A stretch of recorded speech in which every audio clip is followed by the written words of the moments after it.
Welcome to CWU Live. Today we are talking about the United Tech and Allied Workers branch of the union. It's a pretty young branch, but it's very, very active. And today we're outside TikTok London offices. That's because CWU members are protesting the fact that TikTok, obviously a multi-billion-dollar company, has announced that it is firing the entire safety and content moderation team in the UK. That's 500 workers. They say they're going to be replaced by AI. There are suspicions that, in fact, they're just offshoring these jobs to countries where they can pay workers much less money. We'll be talking to members of Utah, doing interviews, finding out what this is all about. So much going on in the CWU, so many different sectors. It's going to be really, really interesting to get a grasp of what's going on in the tech section of CWU.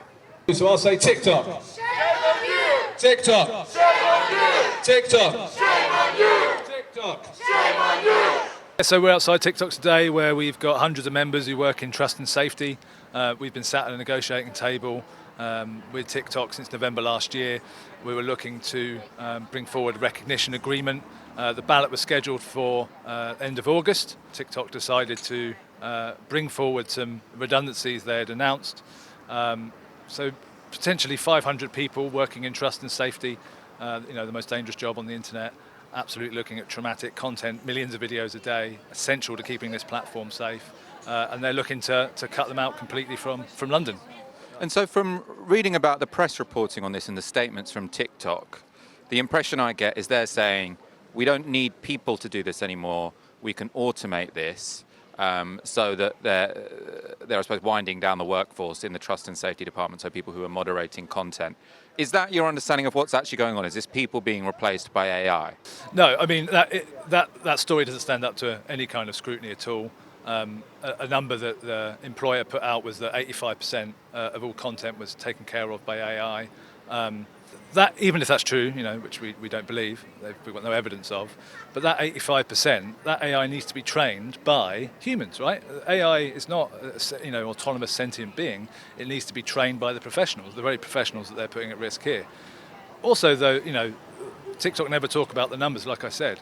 If we accept those figures and we have 15% dealt with by humans, that's 5 million videos a day, split across a few hundred moderators. Again, TikTok with 130 billion global revenue worldwide, you would think would be investing in getting this absolutely spot on, especially in its biggest market in Europe, but it doesn't seem to be the case. And so I suppose there's two arguments, isn't there? So one is to say, they're saying this is going to be automated with AI, and you don't think that's safe because you think you need more people in the loop. The other is, I've heard you sort of say before that you think actually they're just offshoring a lot of these jobs. So this is a much more traditional case of a multinational corporation chasing a cheaper workforce. Yeah, absolutely. AI, as we've seen in the last couple of years already, AI is a great cover for greed. Companies like to say something to do with AI because it sounds good to shareholders. It makes them sound smart and cutting edge, but actually what they're doing is exactly that. They're offshoring this. In fact, they're offshoring these jobs. They're advertising right now in Portugal where they'll pay people a third of what they pay here. And they don't pay a lot here. They're not a London living wage employer despite being housed here in Farringdon and Canary Wharf and other places in central London. They pay as little as 23 or 24k a year, but that's still too much for TikTok. They'd rather pay people 800 quid a month in Lisbon, which is exactly what they're trying to do right now. And what's your leverage? I mean, this part of the union is fairly young. You presumably don't have sort of the density and the networks that are as strong in the older parts of the union, for example, Royal Mail. At the same time, I mean, if their ideal is just to get rid of a huge part of the workforce, it's difficult to go on strike because that's not necessarily going to sort of wake them up. So what do you see as your avenues to make them listen to the demands of your members? Well, like I said, I think strategically it's a very strange move to offshore this core team that keeps the platform safe, keeps it profitable. They announced it the week that the UK Online Safety Act came into play. Like I said, it's their biggest market. I think letting one thing that the moderators are very keen to do, because they see themselves as doing a public service, which they absolutely do, is raising awareness of just how important trust and safety professionals are. I think as social media has blown up 10, 20 years, it's a whole new profession that really keep these platforms safe. And I think part of our strategy is making sure that people understand, are aware of that. But also, we're cluing up and we're speaking to MPs and ministers. The press are obviously very interested in developments with TikTok. And, also in really bread and butter terms, we've got more people joining from TikTok than ever. So even after whatever happens with these redundancies, whether they lay all the people at risk off or some, we will have a significant density in TikTok and we'll achieve union recognition. And those are the steps to that industrial power that you describe in the more traditional areas of the CWU. And I suppose you do have advantages as well with TikTok because they're a very famous company that aren't exactly popular. So there are lots of politicians who could make hay by saying TikTok is showing your kids dangerous content, and by the way, they're firing their whole safety department in London. That to me seems like something which a populist politician could get angry about, and TikTok might feel under pressure. So I suppose, is there any sign that TikTok, their PR department, not their safety department, their department that cares about how they're seen in the public, do they seem under any pressure? Sort of, do you see any weak spots in there? I mean, I don't think they've got a PR department. They can't have, because, like I said, they announced these cuts the week the Online Safety Act came out, right? The punitive measures enabled by that act are 10% of revenue, right? So they're significant fines when companies fall foul of it. Okay, so announcing that the same week that comes out seems like a strategic own goal.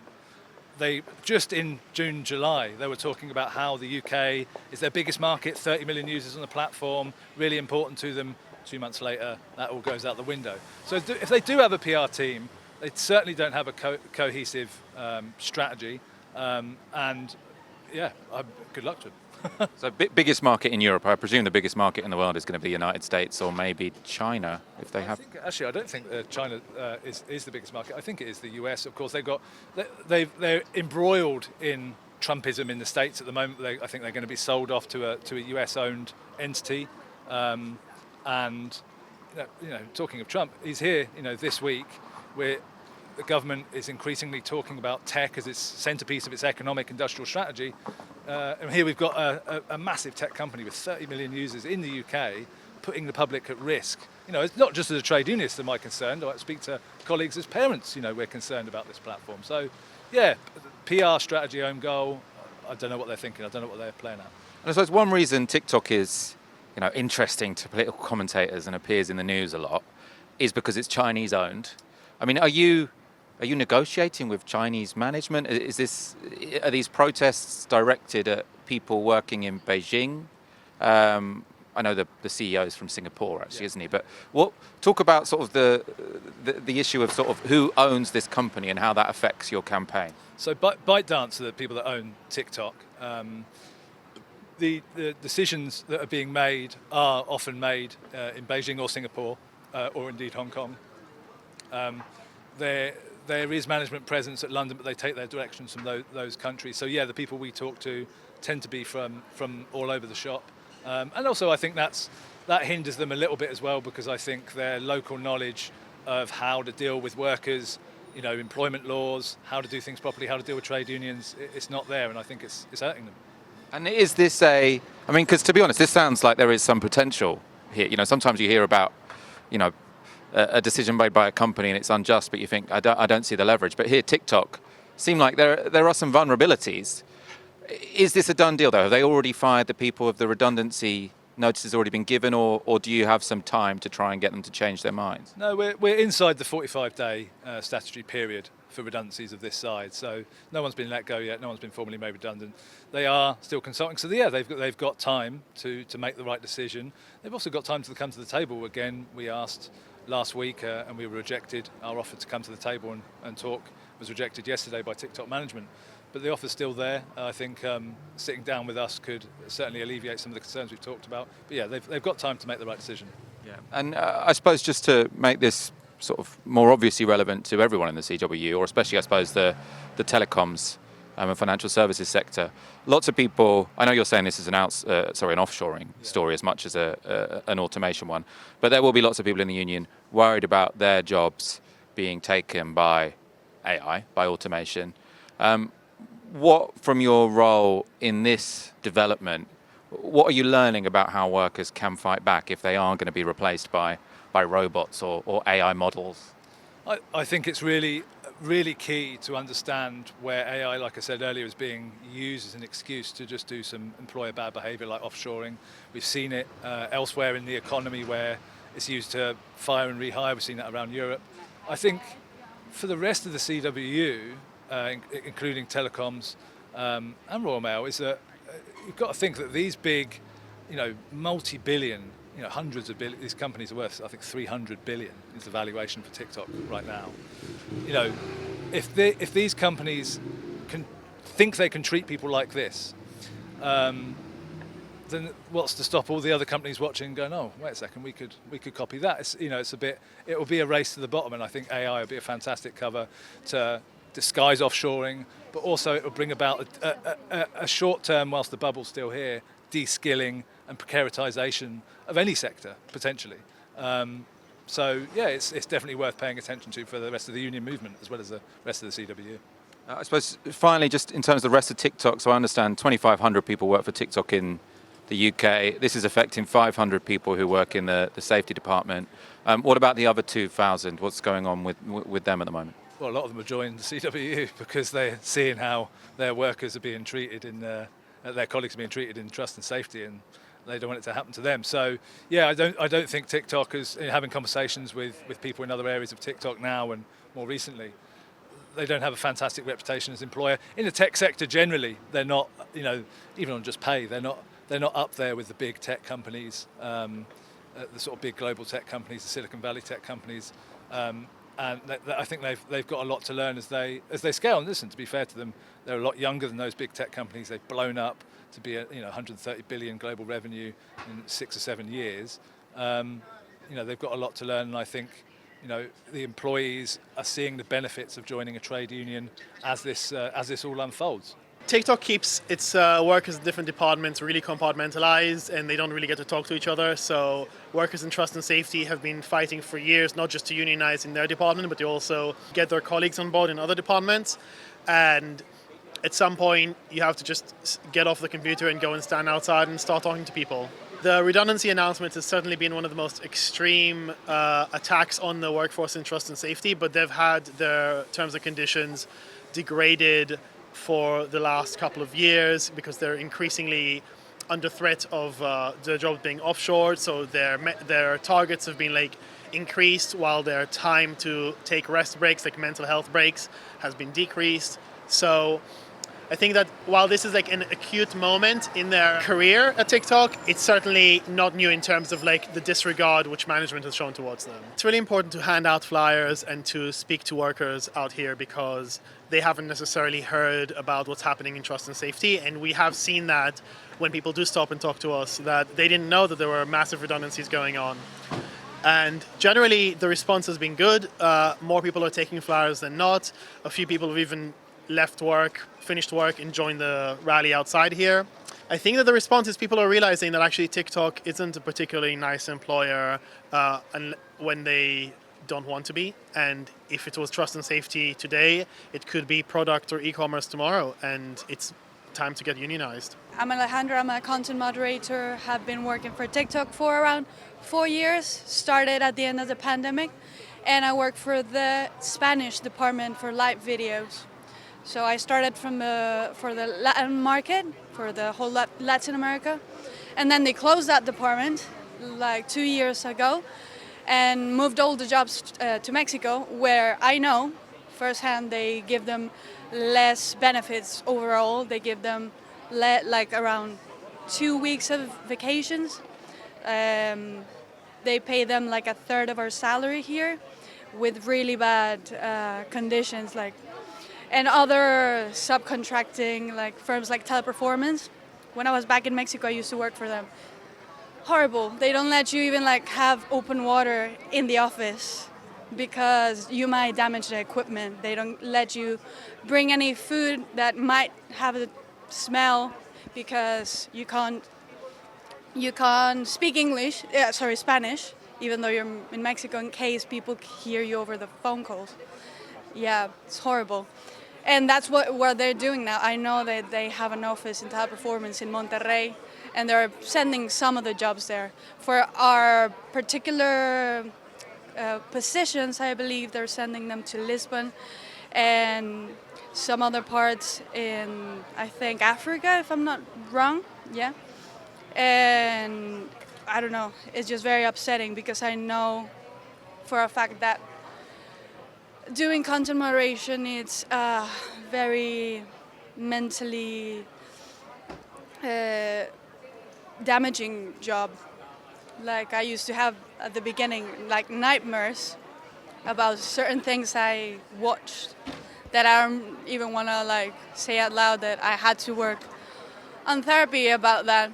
So it's really unfair that they're moving this that we've been working for so long because of AI, partially that we trained, and to give other people in other countries where they might not have the same benefits. We're disposable. We're just numbers for them.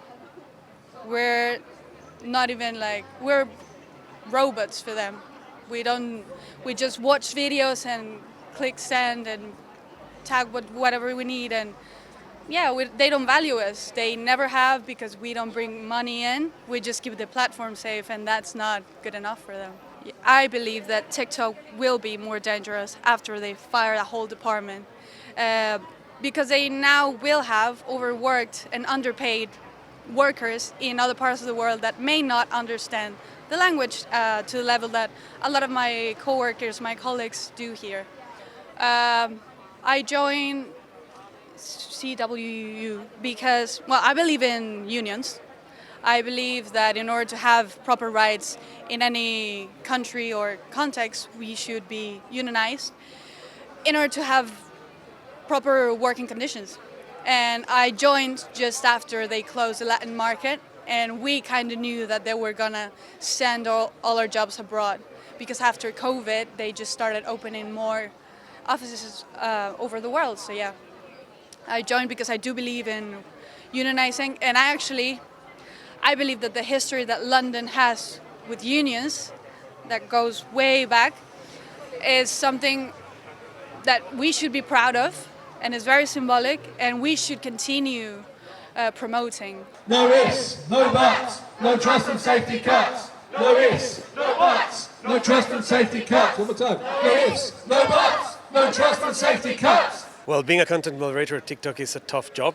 It might not seem important to some people, but we can see all the harmful content that goes through the platform and that can arrive to the final user, and it's like a human barrier to avoid those pieces of content to actually get like audiences that can be really harmed by it, teenagers, kids. I mean, the platform is populated by a lot of youngsters, teenagers, and watching content that has all the details that can be very gruesome or explicit on a daily basis, it's really not what we would like. I wouldn't like them for my kids, for example. When I started 4.5 years ago, there were a lot of promises of company growth, of growth within the same company to be able to, get to a better position, that the company was always going to need people behind the computers. And now the message is we don't actually need people behind the computers can do that by themselves. We've been training that artificial intelligence for years now, and honestly, what we can see on the back end is that the intelligence is not really locating all these aggressions, all these pieces of content accurately. It still slips through, and to be honest, people outside are very clever. They know how to jump barriers, and the artificial intelligence will always be a machine that cannot reason by itself, that cannot think of the different ways that a human mind can try to jump over it. And we can see it every day in the set of videos that we get and that we have to moderate. When they told us that our job was going to be unnecessary anymore, it was by an email, a general email, not something particular, just sent to everyone who was at risk around 6 a.m. in the morning.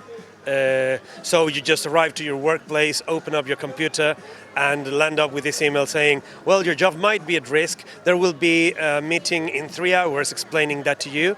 When we arrived to that meeting, we saw management and HR reading a pre-written statement, nothing direct, no chance for Q&A, no chance to reflect, to say anything else. It was just, this is it, your job is at risk, you might have more ideas later, we might tell you more later on, but that's it, and we will let you know what the process is going to be like. But at the end, I think the worst part of it was when finishing that meeting, when we were told, well, it's still business as usual, so you will know what will happen later on, but still business as usual, when it really wasn't. There's a lot of people that have been impacted with families that are studying, that this is the only way of getting income for the households, people with disabilities, people with medical issues that have been